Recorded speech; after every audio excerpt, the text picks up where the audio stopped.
No, nobody can cross it. It's only who can understand it. Cross it.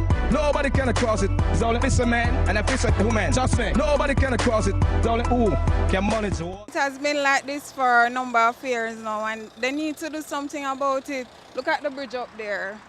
They really need to do something. The bridge, it don't serve any purpose. Who's going to walk all the way down there for it? The location, Marcus Garvey Drive. The task, get across the road. It is a typical workday and the arduous task of trying to cross the busy Marcus Garvey Drive, the section exiting the Portmore Toll Road and the leading on to 4th Avenue begins.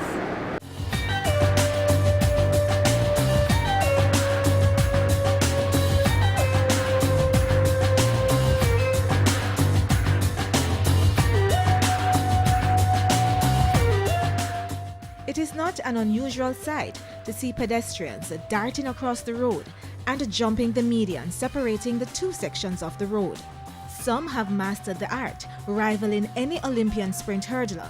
Others might need a little help, while there are those that are more timid, like this lady, who waited for over 15 minutes before attempting to cross. This is just one of the many roadways across our country that have pedestrians at risk. Another is the intersection of Constant Spring Road and Dunrobin Avenue. Principal of Merle Grove High School is concerned about the safety of her students. The problem we seem to be having, we are having, is the width of the road and the time the children have in getting across. In 2004, the Merle Grove family experienced the tragic death of a first-form student, 12-year-old Shakara Harris. She was hit by a motor vehicle while trying to cross the busy Constant Spring Road to get to school. After this tragedy, many discussions were had and attempts made to improve the safety of the roadway. When improvement works were done along the Washington Boulevard leading up to Dunrobin Avenue and Constant Spring Road, the section beside the school was widened and pedestrian signals installed. Well, there's a traffic warden there and that does help, but if the warden isn't there, the children have difficulty getting across, especially if the traffic is coming up Constant Spring and turning onto Dunrobin Avenue. Not enough time is given for them to get across. These are just two examples of what exists across sections of the island. The obvious question is, what consideration is given to pedestrian traffic when our roadways are being developed? Live at 7 visited the National Works Agency and spoke to Stephen Shaw, Manager of Communications and Customer Service, to seek answers. There are standards that, in constructing our roads, we try to meet. There are times when there are certain extenuating circumstances that may see us not being able to go the full 100.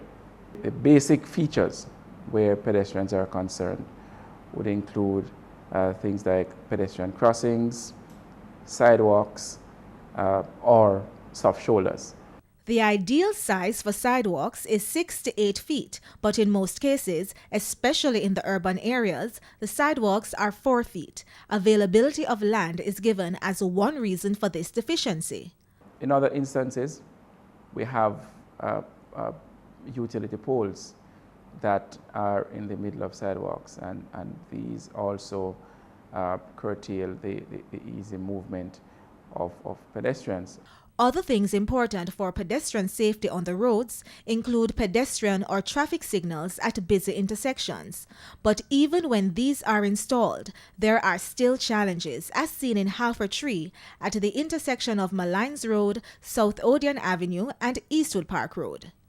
The NWA is the agency tasked with the responsibility for ensuring the roads are maintained, but Mr. Shaw notes that the budget is not there to do all that is needed. While proper crosswalks, signals, adequate sidewalk space are the ideal, across the island, pedestrians remain at risk because of unsafe roads. Figures coming out of the Road Safety Unit at the Ministry of Transport and Works indicate that just under 600 pedestrians were killed in fatal traffic accidents between 2007 and 2012. Along Marcus Garvey Drive alone, between 2010 and 2011, 3 pedestrians were killed while attempting to cross the road. When the toll road was developed and improvements made along the Marcus Garvey Drive, an overhead bridge was installed quite a distance away from the nearest bus stop. You know, frankly, I believe that the authorities does not care about people's lives, because for so many years people have been killed out here, and there's a bridge up there that is totally unused, and they're not doing anything about it. I guess if it was one of those high caliphs get killed over here, something would have happened already, but the ordinary people, nobody cares. What is happening and what has happened is that very few persons use this facility because of its location and where the buses actually drop the people who are going into the port to do work and or conduct business. We asked the NWA if it was an oversight on their part to install a bridge at such an inconvenient location.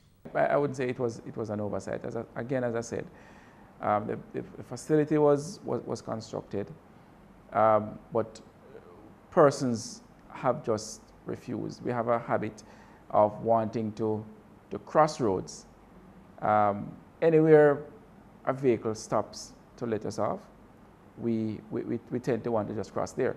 So what is the solution for Marcus Garvey Drive? Install crosswalks, move the location of the bridge? Stephen Shaw says no. The crossing is out of the question because that again may result in persons putting themselves at risk. The solution being contemplated here is to incorporate the services of the JUTC. And we had suggested to the JUTC, recognizing that there is this problem. Let us try and see if we can work to facilitate the customers by entering the port at 4th Street and make a loop coming out at 9th Street. The JUTC refused the initial suggestion, citing bad roads in the wharf. NWA has since rehabilitated the roadway and is about to enter into another round of discussions. But what about the students of Merle Grove and pedestrians using that roadway? The school administrators remain dissatisfied. More thought should have been put into the students and the school when the road was being worked on. I think that the sidewalk that was erected just left of the school is also inadequate, because with 1,400 plus children going along that corridor and waiting on the bus, it is really very difficult. I believe more signs should be on the busy street. There are times when I go to the classrooms and we speak about, road safety, even though the police officers, they come here and they emphasize the matter. The NWA has also had discussions about road safety with the students, but as far as they are concerned, the discussions about making adjustments to the road are closed. School administrators are still hoping that an overhead bridge can be installed there. And while there are ongoing discussions about what ought to be done along the Marcus Garvey Drive, pedestrians continue to be at risk as they navigate the busy streets. Do you think I should try to cross? I don't think so. Right now, nobody can cross it. The only who can understand it, cross it. Nobody can cross it. The only fisherman and a fisher woman. Just me. Nobody can cross it. The only who can monitor.